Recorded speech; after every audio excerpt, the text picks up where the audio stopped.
अयान और जोया कॉलेज में सबसे अच्छे दोस्त हुआ करते थे। दोनों के बीच एक अनकही मोहब्बत थी। वो मोहब्बत जो आंखों से दिखाई देती थी पर लफ्जों तक कभी पहुंची ही नहीं। पढ़ाई खत्म होते ही अयान दिल्ली चला गया और जोया अपने शहर में रह गई। सालों तक दोनों ने एक दूसरे को सिर्फ यादों में जिया।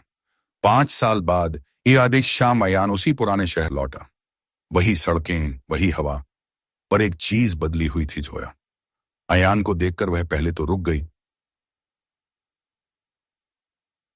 फिर धीमे से मुस्कुराई। तुम सच में वापस आ गए? अयान ने धीरे से कहा। हाँ, शायद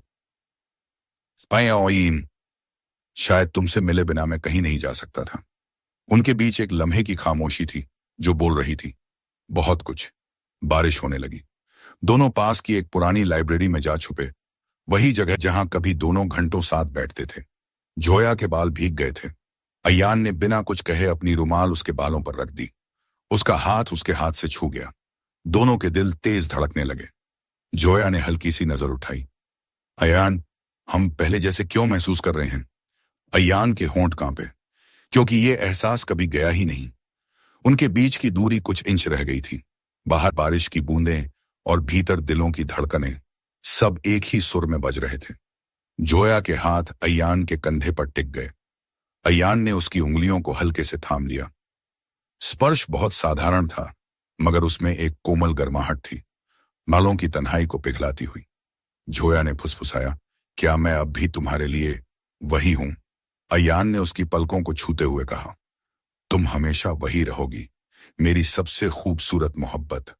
दोनों एक दूसरे के बहुत पास थे, बस इतना कि एक गहरी सांस भी नए एहसास जगा दे। जोया का सिर अयान के सीने पर टिक गया और उसने उसे धीरे से अपनी बाहों में भर लिया। यह आलिंगन शांत, सुरक्षित और बेहद भावुक था, जिसमें चाहत थी पर सीमा भी थी।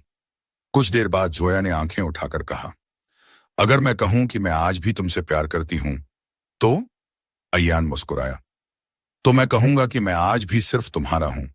बाहर बारिश थम चुकी थी और अंदर दो दिलों का तूफान शांत हो चुका था, क्योंकि आखिरकार उनकी भूली हुई धड़कनें फिर से एक दूसरे को मिल गई थीं। बारिश रुक चुकी थी, लेकिन लाइब्रेरी की खिड़की पर टपकता पानी अब भी उसके अंदर की नमी को बढ़ा रहा था। अयान और जोया एक दूसरे के सामने थे, पर ऐसा लग रहा था जैसे उनके बीच सारी पुरानी दूरी पिघल चुकी हो। अयान ने धीरे से उसका हाथ थाम लिया। जोया, क्या तुमने कभी सोचा था कि हम फिर मिलेंगे? जोया हल्के से मुस्कुराई। हर रात सोचा, मगर यकीन कभी नहीं हुआ। उसके शब्दों में दर्द छिपा था, वही दर्द जिसने उन्हें सालों तक अलग रखा था। अयान ने उसकी आंखों में देखा और फुसफुसाया, अब और नहीं, अब मैं तुम्हें खोने नहीं दूंगा। खामोश कमरा उनकी धड़कनों से भर गया। जोया ने अयान के चेहरे को दोनों हाथों से पकड़ा, जैसे वह यकीन करना चाहती हो कि यह सपना नहीं है। अयान ने उसकी उंगलियों के पोरों को अपनी हथेली में समेट लिया। एक गर्म, मुलायम स्पर्श जिसने जोया को कांपने पर मजबूर कर दिया। वह उसके और करीब झुक गई। उसकी सांसें अयान की गर्दन से टकराईं। अयान ने धीरे से उसकी कमर को थाम लिया, बिना जल्दबाजी, बिना सीमा तोड़े, सिर्फ एहसास बनाए रखते हुए। जोया ने आंखें बंद कर लीं।